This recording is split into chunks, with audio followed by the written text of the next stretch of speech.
Good evening. I'm Socrates, Garrett, and we're broadcasting live from right here in Jackson, Mississippi, the heart of the Deep South, right here in the African-American-owned broadcasting studio. We believe digital.com, our own platform.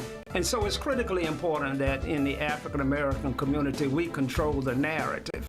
I look forward to receiving opportunities to show and advertise your products for goods and services and to move your brand along in this community. We're broadcasting live on Facebook. When We Believe Digital Podcast, go to Roku and download our app, and We Believe Global, with shows like this to bring articulate, intelligent conversations and dialogue to our platform. So I'm here to continue sounding the alarm. This is how the South is going to rise again.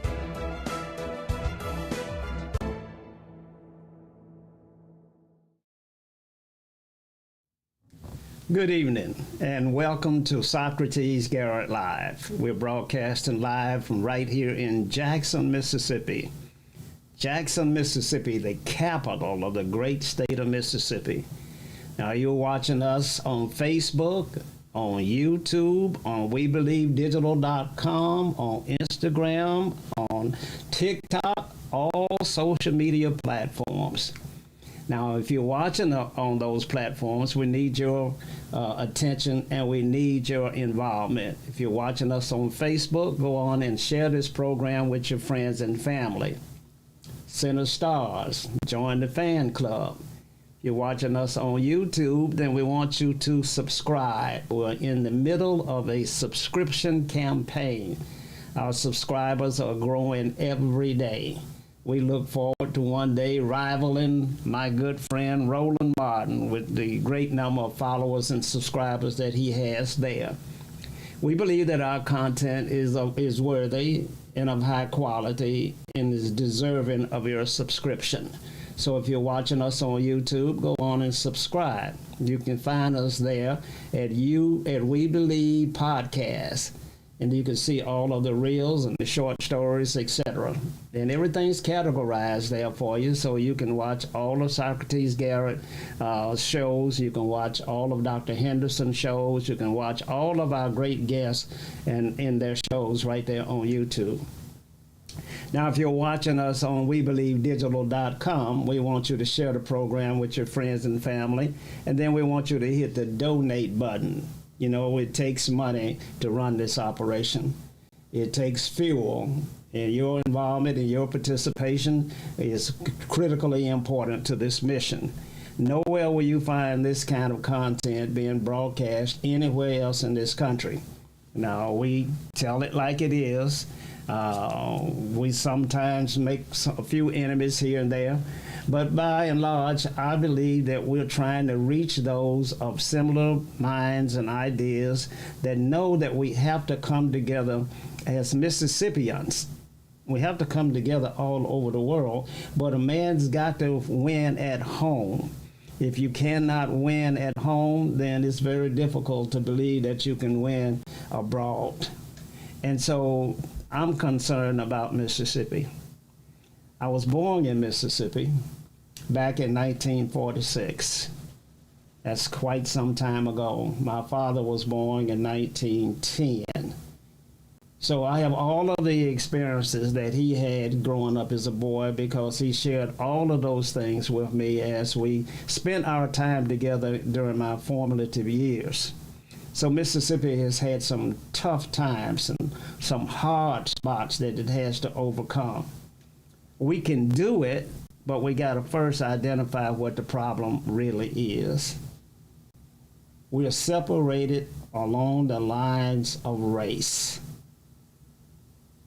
We're separated along the lines of race, and we do not and cannot afford to be.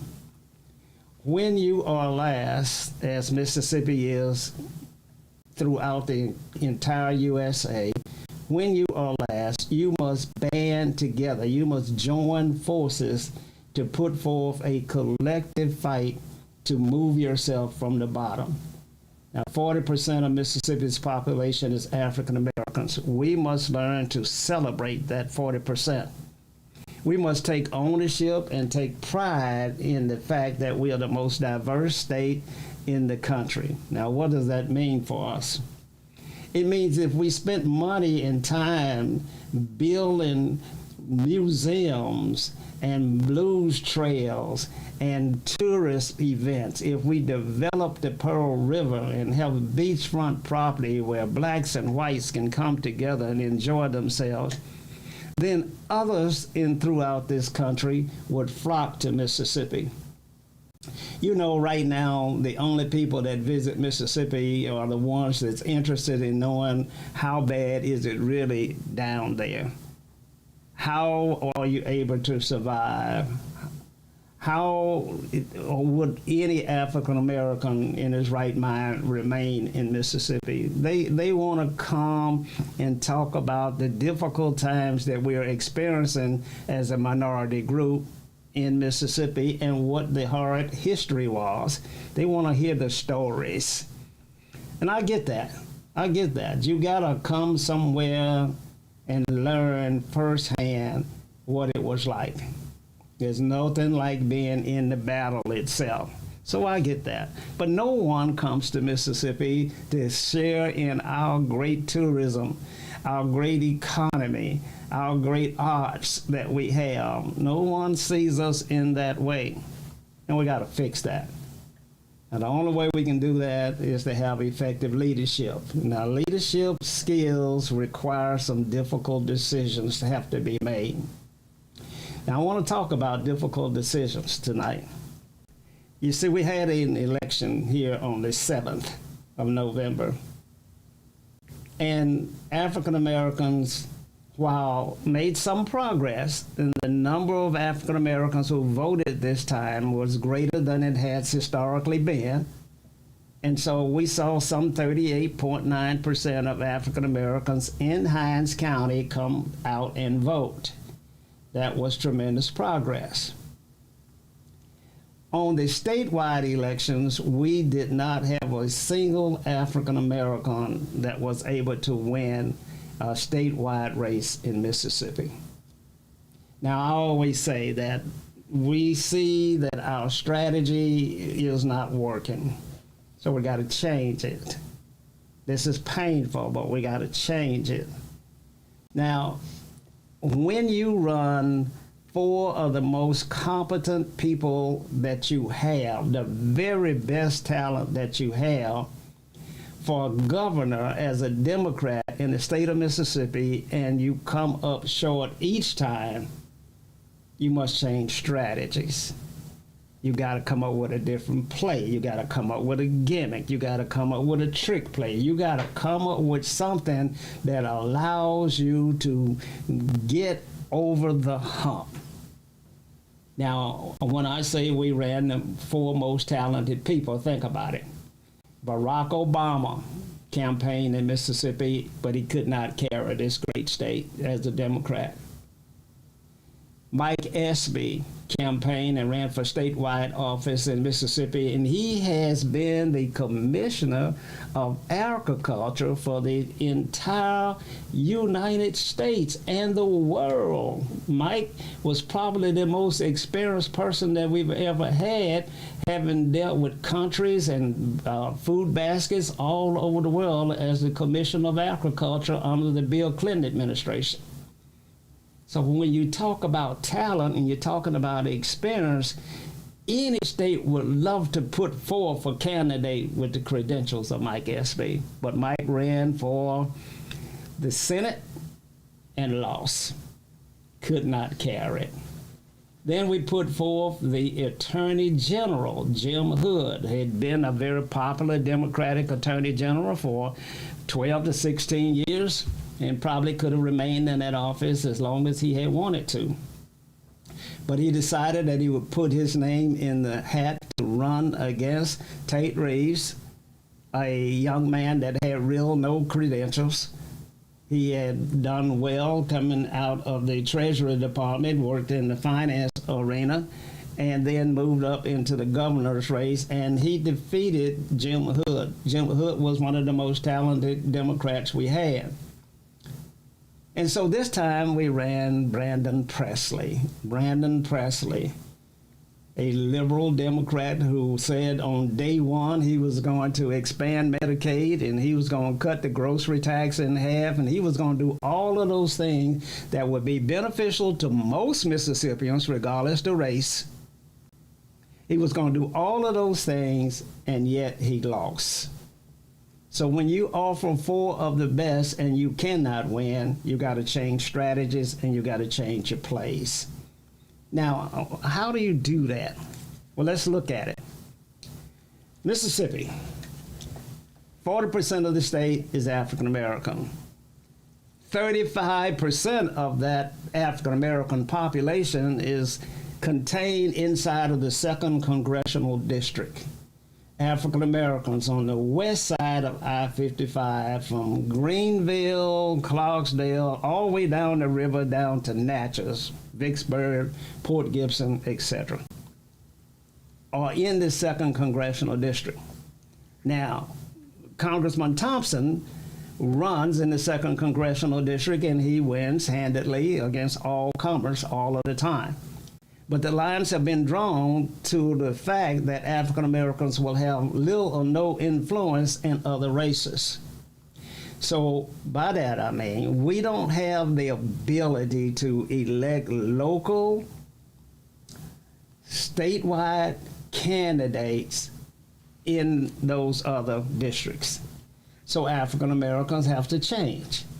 Now, this is going to be critically important. Get this right. I understand how hard it is for black folk to consider voting in the Republican Party. I get that. I was born in 1946. I've seen the Klan run rampant throughout the state of Mississippi. I've seen African Americans brutally killed, imprisoned, denied entry to the hospital. I've seen all of that. And we associate that with the Republican Party. Now, I get that. So how hard it is to change your strategy is difficult. On top of that, you have individuals that are involved in making absolutely certain that black folk continue to vote as Democrats, because we got to strengthen the Democratic Party. I get that. So the deal then becomes, if blacks were to vote in the Republican Party, why would they do that? Well, if you can't get a liberal Democrat, white liberal Democrat, to be governor of the state of Mississippi, and you know you can't get an African American to be governor of the state of Mississippi, what is your next best option? Now, some say the next best option would be to get a moderate Republican. Now, is there such thing? What does a moderate Republican look like? You know, how do you know that one is moderate enough? Well, there's litmus tests. There are things there that we talked about that are important to all Mississippians regardless to race, like Medicaid expansion, like cutting the grocery taxes, like investing in African American schools and education. Those things are critically important, like building a workforce and workforce development training, creating a Department of Labor. Mississippi doesn't have a Department of Labor. Most states do. Mississippi funnels most of its money through the junior college system in Mississippi, and for them to do the training. Well, it really is not so much for them to do the training. It is so that you can control the electorate throughout those different communities. There are some 13, 16 junior colleges in the state of Mississippi. And so when you invest money in the leadership of those colleges, then those college presidents are very influential and can control a lot of votes in those various communities. If you had a single Department of Labor, you wouldn't have a political advantage. And so Mississippi chooses to do things that supports and maintains the status quo. So a liberal candidate, moderate Republican, would say that I'm going to create a Department of Labor. I'm going to eliminate the grocery tax. I'm going to reduce car tax expenses. I'm going to do those things that would benefit most Mississippians. I'm going to make absolutely certain that the TANF dollars, that the food stamps, that the people that need assistance are on the roads and provided for. We tout the fact that there are fewer Mississippians on welfare than any other state, but yet we are the poorest state in the whole nation. We tout that. At the same time, Mississippi itself is a welfare state. Some say we send $1 to Washington and we get $3 back. That's a welfare state. I said on Sizzling Mississippi last evening, if you take food stamps out of our economy, you would crush and collapse the economy of the great state of Mississippi. So there's no need for us acting like we won't take federal assistance when our livelihood depends upon it. So we need someone that'll stand and make a challenge the status quo and get us new dynamic leadership. Now, you know these moderate Republicans by litmus tests, and I've just outlined what those could be. Now, example, Clark Reed, who was Republican chairman of the Republican Party, was a moderate Republican. We could see some things in him that was going to benefit most Mississippians as a Republican governor. Governor Waller, that ran for the first time for governor, is known as a moderate Republican. Haley Barbour is known as a moderate Republican, based upon the fact that he, more than any other governor, brought more revenue into the state of Mississippi than any other governor. And when Mississippi gains more revenue, the potential and the access to move Mississippi off of the bottom is increased. And a lot of African Americans did well economically under Governor Barbour. Lost those gains and those grounds under the governors after him. So a moderate Republican. Now, I know, you are selling out, you are a traitor, you are all of those things that we're going to call any African American that chooses to represent a change, something different than what we've already had. Now, I want to send a message out right now, make it clear. We're going to have blacks in the Republican Party. That is a fact. We're going to have that, to have some representation over there to lighten the load and the burdens that African Americans are carrying in this state right now. If we don't do that, then the only thing that can save us is Jesus when he returns. And so we're going to have to look at that way. And when the sister, the legislator down in Macomb, Mississippi, Angela Cockerham, decided that she was going to support Governor Tate Reeves, and she was ridiculed all over the state by African Americans statewide as a traitor and a person that had lost her mind. Well, today I see her as one of the most influential black Mississippians in the entire state. If you want to get something done in the state of Mississippi now, I would suggest that Angela Cockerham be one of the people that you call, because she has access. She can get you an audience. She can put forth your ideas, your concepts. She can plead with the Republican administration that not be that hard on African Americans in their community, put more money in the black communities. She can do that. Just as Democrats, when they're in power, they can request and plead with Joe Biden to put more money in the African American community. It all works the same way. They always say to the victor goes the spoils. Okay, well now Angela is a victor. The spoils have gone to her. So I'm looking forward to talking with the young lady to see what she is going to do.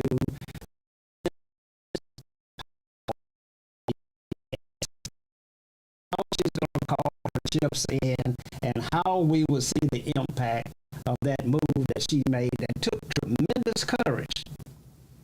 Took tremendous courage.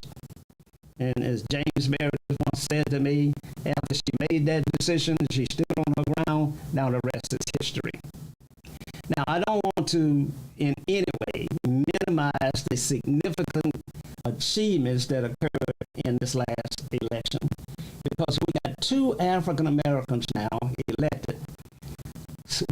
Commissioner Willie Simmons, that is Central Commissioner over the Central District, where they control billions of dollars. I don't mean millions. I said billions of dollars. And when Senator Simmons got elected as commissioner, we soon found out for the first time that the Central District, where 80% of the African American community resides, the Central District was getting less than a third of the money that was being spent in the Northern and the Southern districts. It's getting 1/3 less. Let me just make sure I say that correctly. 1/3 less than what was being spent in the other district. And yet the Central District had some of the most dangerous highways in the world. Highway 27 out of Vicksburg all the way over to Crystal Springs is one of the most dangerous highways in the world. Highway 61, one of the most dangerous highways in the world. And tremendous work now has gone on those highways under the leadership of Commissioner Simmons. He is making and has made a tremendous difference. Now, his politics have to be more central than left or right, because the people that he represents are all the parties, all Republicans and Democrats, blacks and white. He represents all of them. And as we wish our governor would do, is represent everybody in the state instead of just Caucasians, instead of those outside of the 2nd Congressional District. We wish that he would represent all of Mississippians, which has not been the case. Senator Willie Simmons, Commissioner Willie Simmons, now has the responsibility to represent all of those people in the Central District, not just black folk, white folk, and any other ethnic group that is there. It's his responsibility now to do that. Their roads and their bridges are just as important as our roads and our bridges in our community. And we must demonstrate that we can lead. The example that he sets should be one that the governor has to take note of. Now, for the first time, we've elected a commissioner of the Public Service Commission, DeKeitha Stamps. Now, you know, we've never had any representation there. So we don't know a lot about the Public Service Commission. But I can tell you this, all of your light bills, all of your gas bill, all of your utilities, all of those things are dependent upon those 3 members to set the rates and to make certain that we're not being overcharged. Now, it goes without saying that African Americans believe that they pay more for electricity in the black community than folk are paying in the non-black communities. We believe that. African Americans believe that their lights go out first and are the last lights to be restored in the African American communities. We believe that. We know that in the African American community, it takes longer to get gas turned off on a burned down house than it does in any other community. We know that. You would think that it would be automatic, that when the house burned down, you know it's a danger now, that we do not need any utilities connected to all of these abandoned, burnt out structures. And every one of them will still be hot from the electrical lines, and the gas lines will still be there in the African American community. Now we know that. So it's important now for us to embrace our new commissioner, the Keitha Stamps, to the Public Service Commission. And we look forward to him advocating on changes that affect the quality of life in the African American community and keep our rates as low as possible. You know, tremendous struggles go on there. The fight between electrical and power and solar power, that fight occurs every day. There are things that are as close to a monopoly in a state that you'll ever see owned by these power companies and these utility companies. And the Keitha Stamps now has a say-so in how and where those things are done, and whether solar is going to be allowed in the Mississippi or not, whether or not energy is going to be forced to take the excess power that's produced or not. Those things are critical decisions that affect the economy and they affect the quality of life of African Americans. So we congratulate the Keitha Stamps for being elected and selected by the African American community and the white community for choosing him as a public service commissioner. We're up against a station break. Stay tuned. And we'll be right back after these few messages.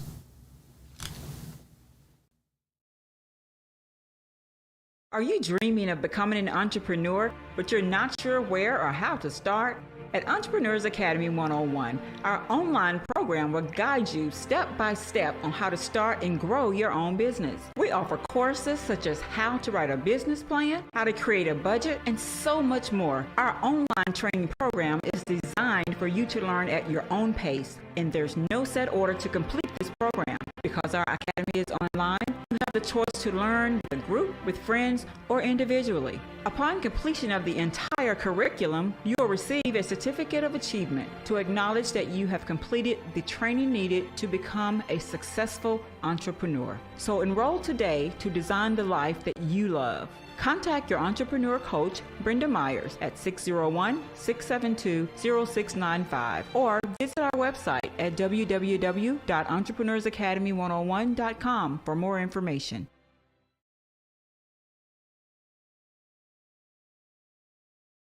Have you had your Earth Blend coffee today? At Earth Blend Coffee, we take pride in offering you the very best of beans across the world, blended and roasted to perfection, giving you superior quality and satisfying and flavorful taste. Experience the world in one cup with Earth Blend Coffee. To order, visit earthblendcoffee.co now. Welcome back to Socrates, Garrett Live. We're broadcasting live right here in Jackson, Mississippi in the We Believe Broadcasting Studios. We believe. We had We Believe long before Deion Sanders came to Jackson, Mississippi, and he believed. We Believe Broadcasting Studios. We are a unique mix. We have our podcast studio where we have shows that run 24 hours a day, and the studio is available for you to come in and create your own podcast show or to get your commercial shot. Many things that we can do to assist you in what you're trying to accomplish out there. But we're a little bit different. We also have the internet radio station, We Believe Radio. Now, We Believe Radio is a new addition to our family. And it plays some of the best music, soft soul and gospel and southern soul blues with Boogie Report down there is just absolutely fabulous. Now I want you to go to the Apple Store and download Live 365. Live 365. And then search for We Believe Radio. And you'll go directly to our internet radio station that's being heard all over the world. Now, when I say we're different, we're uniquely different because on a radio show, we will strip all of the audio off of those shows that you really say that you want to hear. And those shows will run between 7 and 9 in the morning on the radio station. We'll strip the audio, rerun it again on the radio station. Now, the podcast shows are being seen in over 139 countries all over the world, and the internet radio station, that sister station over there, is running 24 hours a day. So we need your help and we need your support for all of your radio spots, all of your ads, all of your commercials that you want done.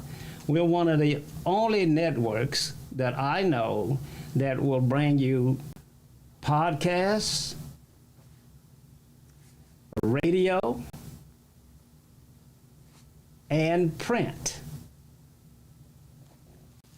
The Mississippi Link newspaper, 30 years old. The Mississippi Link newspaper, one of the renowned publications coming out of the state of Mississippi, is also a part of this network.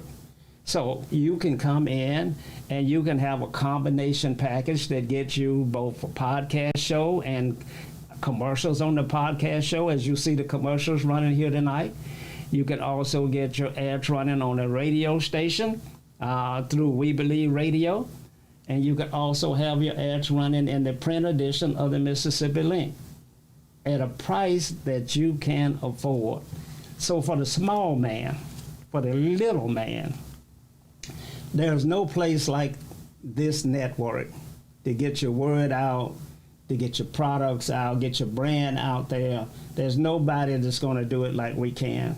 We thank the Mississippi Diabetes Foundation for the work that they are doing with us, and their commercials are running every day, and we look forward to their podcast shows to start running with us as well. We appreciate that. We thank all of you that have joined our team, and you can look at our schedule and you can see that we really have some outstanding comments and content. One of our shows, The Audit, recently went over 1 million views right here at We Believe Digital. Over 1 million views on that one show. We are experiencing some 5,000 views now on our shows at We Believe Podcast. And so you can see this is the place to be. People don't do things the way your grandparents did or the way my generation did. Now, people want the information on demand. So that's why you see everybody is running a streaming service. So when you look at the local media stations, they announce that we're streaming. Well, when you look at We Believe, we're streaming. We're a streaming service. Take a look at the quality of our product. Take a look at the reach of our product.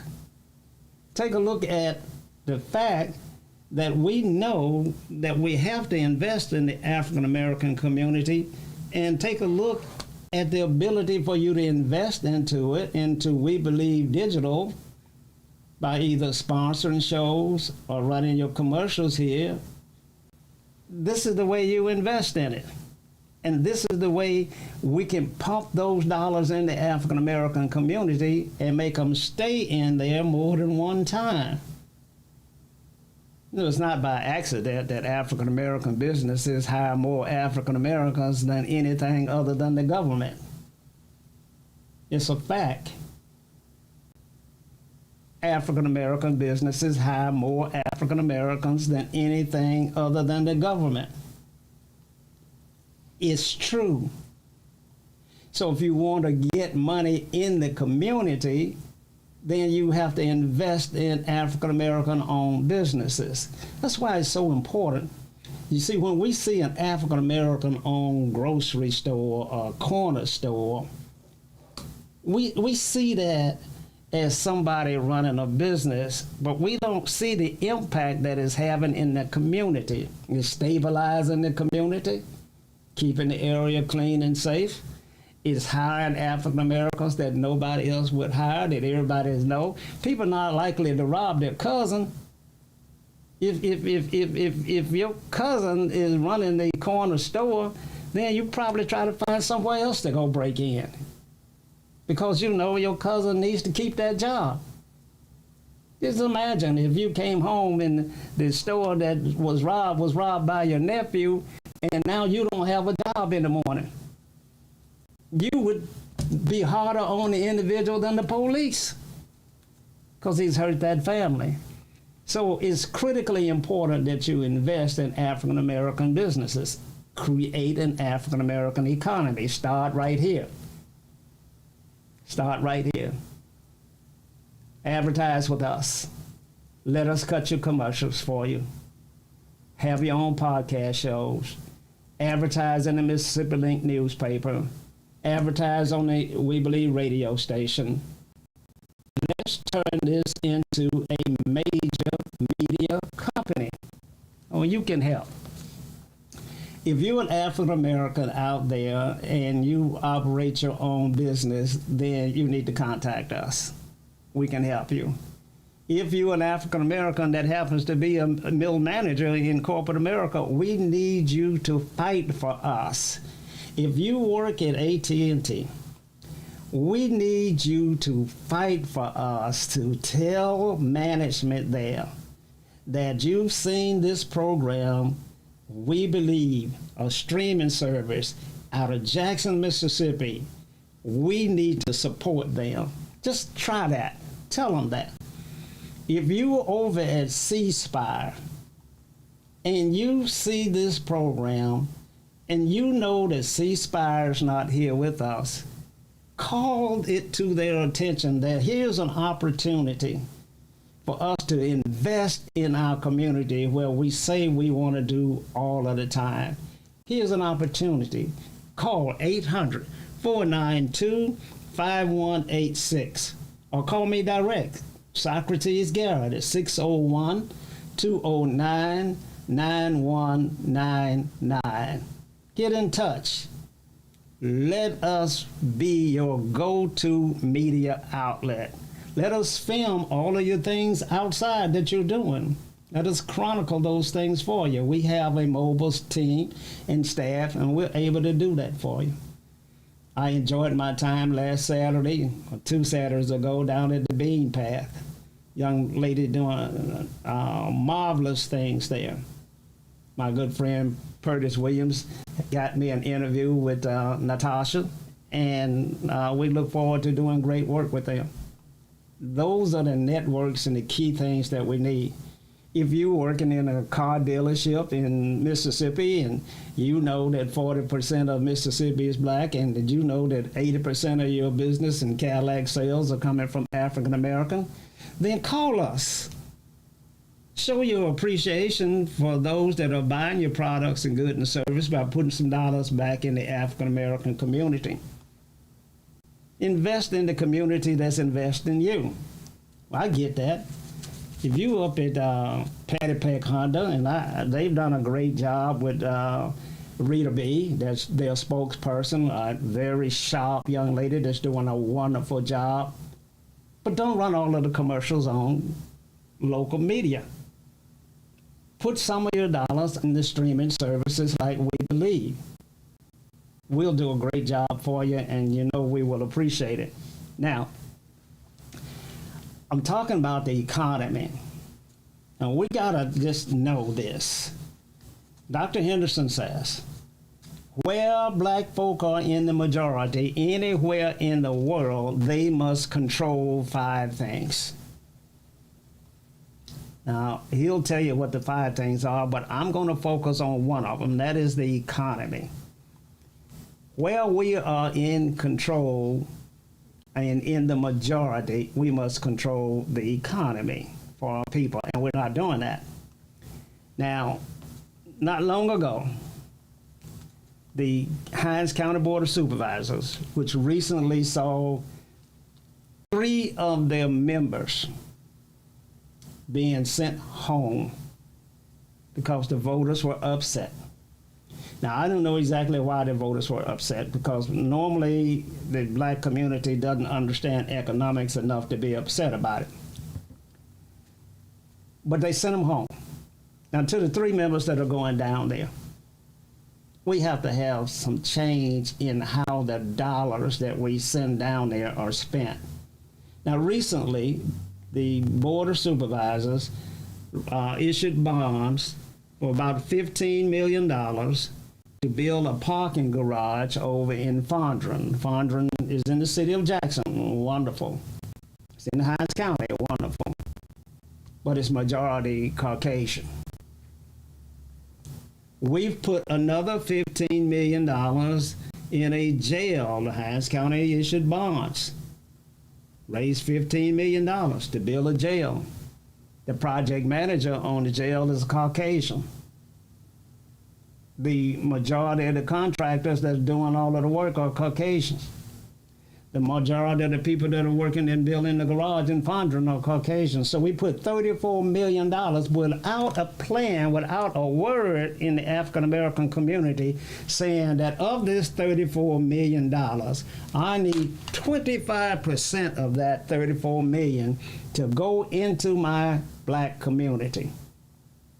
You just got to be bold enough to say that. You cannot be in those positions and be a coward. We didn't send you down there to do anything other than contribute to the black community. As 25% of that $34 million, that's $8.5 million that should be in the African American community as just 25% of the project. Now, you know, I'm more aggressive. We would have had a Black Pride had I had an opportunity to vote on that. And you say, well, you don't have one with the capacity to build a jail. Well, then I'm going to import one, because I'm going to import one that's going to give me greater than a 25%. He's going to give me 60% development in my community. And will I get any takers? Yes, I will get takers not only from African-American firms all across the world. I will get applications from majority firms from all over the world. So I'll do the 6%, 60% in your community, because it's the right thing to do. You're the poorest state in the nation. Your city and county is 85% black. We'll put 60% in there. 60% or 50% of 30 million, 34 million is $17 million. We'll hit your $17 million goal. Well, you don't have anybody down there we can invest in. Okay, well, here's what I want you to do. I want you to train them. If you want to come in here and get our money, I want you to develop capacity in the African-American community. So I want you to train them. I want them trained so well that when you leave, or when the next time the bid comes out, that they'll be in a position to bid on it as a prime.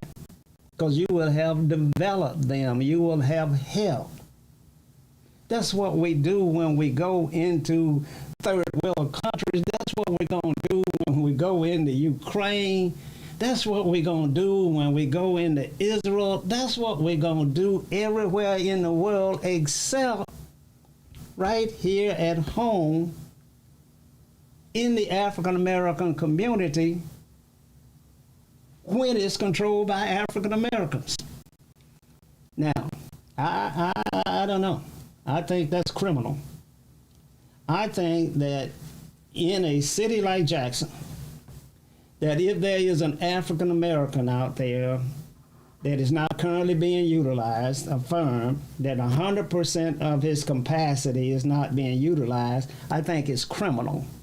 You see, we say that there's no capacity in the African American community, but when I look at the firms that are here, the capacity that they have is not being utilized. So it don't make sense. It's all about keeping things the way that it was. I say that it's criminal to have an African American owned firm that's underutilized in a county that's 85% African American, controlled by African Americans. I think there's something wrong with that picture. And we got to deal with that, and we got to say that that's not going to be tolerated. It wouldn't be tolerated anywhere else in the world. You're not going to go into Israel and think that you're going to get the contracts. Israelis are going to have those contracts. Mississippians ought to be the same thing. And then break it on down, Hinds County, where you in the majority, ought to do the same thing. It's not rocket science. We can fix this. It takes visionary leadership and a commitment. And it takes someone who says, I'm not in this job to benefit me. I didn't come in this job to gain personally. I came in this job to make a change, a radical change in my community. That's my sole purpose for being here. I know that I won't be here long, but while I'm in here, I'm going to make my mark. You're going to know that I was in here because you're going to see these changes. Now, we had a mayor that said he was radical. He was most radical. I mean, a couple of mayors said they were radical, but I'm talking about Frank Melton. Now, old Frank was different. And Frank did some crazy things. He tore down houses. He didn't have no permit. He ran all kinds of crazy things to the community. He didn't get permission. He once said he was going to bring out the National Guard. Now, Frank, maybe he knew or did not know that the National Guard didn't report to him. But he didn't care. He said he was going to bring them out anyway. That's radical.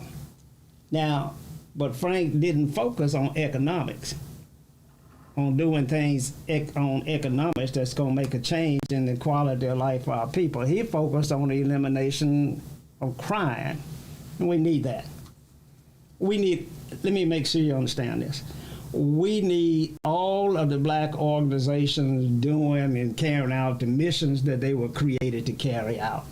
There is no conflict here at all. We need the Children's Defense Fund to defend children. We need Black Lives Matter to defend Black Lives Matter. We need the advocacy groups to advocate. We need our preachers to preach. But somebody that offered themselves up to control dollars has to say, I'm about the economy. I'm about the economy. Let's understand government and how it was created and why. Commerce came long before government. Or what did I just say? Commerce came before government. Business created government. We get it all twisted around here. Businesses created government. And why would they do that? Because they needed an ability to collect all of the revenue through taxes and put it in one central place so they could allocate those dollars to their friends and associates. That's what it was created for. That's what the chambers are about.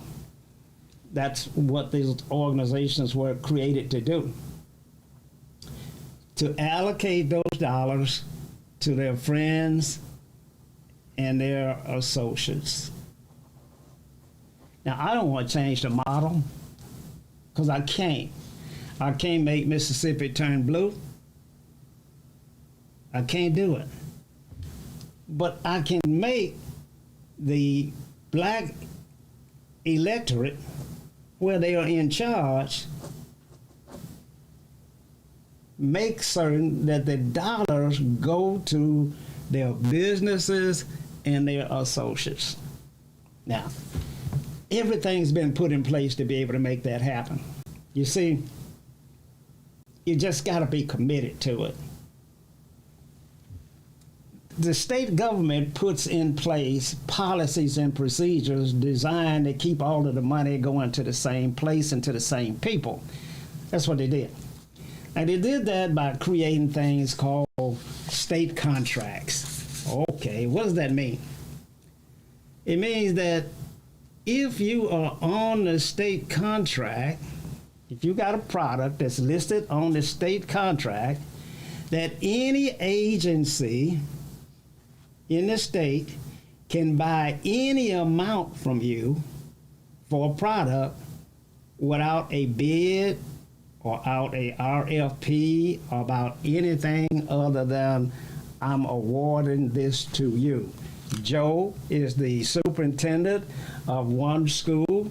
He has this, he wants to buy floor wax. Floor wax is on the state contract. His friend owns a distributor of Johnson's wax. The school superintendent say, we like Johnson's wax. We want $10 million worth of it this June. No bid, no conversation, no discussion, done. Purchase order goes out, they get a check for $15 million, floor wax is bought. They put that in place. Blacks have a hard time getting a product on state contract. One is because, you gotta pass the old poll tax question, how many bubbles in a bar of soap, things of that nature. Two, it's difficult to find a manufacturer that will let you rep their product because they know that they could have a Caucasian friend that's repping their product, so no need to say that I want Socrates, Garrett, or I want some other black company over there to carry my line and on state contract and they can get these orders. They got that set up where it's difficult to do. But it's in place to make sure that the economy goes to the people that they want it to go to. State contract. Then the government created this thing called professional services. Now, why is it called that? Well, because my friends, the engineers and the architects in particular, shouldn't have to bid for their work. So they fall under the category of professional services. Now, if it's a professional service, like garbage collection, falls under that category, professional service. Now, that means that you can issue an RFP for someone to provide that service, and then you can score the RFPs, but you can weight them in the way that you want to. You could weight it and say that 80% of my criteria is going to be, is it a minority firm? 20% is going to be on price. You can weight it any way you want to. And then you get the RFPs in, and you score them, and you award it to the people who you wanted it to go to in the first place. A professional service contract is nothing but a beauty contest for you to get the work to who you want to have it. Legal. That's the way the state designed it. Now, the next category, and the category of interest, is that anything that you buy under $10,000, maybe $100,000 now, I need to look that up, it's changing, can be bought with just 3 telephone calls. So you want some ballpoint pens, but you're going to spend $60,000 for them, and you know that if you send that bid out there to the general public, that bid is going to be won by white people who buy ballpoint pens in bulk, and they are able to sell it for a lesser price. And so, they're going to win the bid. But if it's under 100,000, I can pick up the phone and call 3 people. And don't tell me what 3 people to call. So, okay, I got 3 black firms here in an 85% black city, and they all selling ballpoint pens. I believe I'll call all 3 of them. And then the lowest bidder out of that 3 gets the contract. That's why the state put this in place, to benefit associates and friends and families that they wanted to have to work. Those things are how the system works. Our black people that are in the majority, running the government, gotta be ashamed of their performers. They have to know that their ancestors are disappointed. They gotta know that they gotta make a difference in folks' lives. The only reason we put you down there is to control the budget. You have no other function. The City Council of Jackson has no other function. It does not repair one road. It doesn't blacktop not one road. It doesn't cut any grass. All it can do is control the money. Make sure the money goes where it's supposed to go. Where it's supposed to go? Go back in the community where it came from. This just got to happen that way. And so, our folk got to know that the day of reckoning is coming, and it's coming soon. I'm out of time. We'll continue this conversation and try to educate our electorate and our communities as much as we possibly can. Until next week, y'all have a good evening.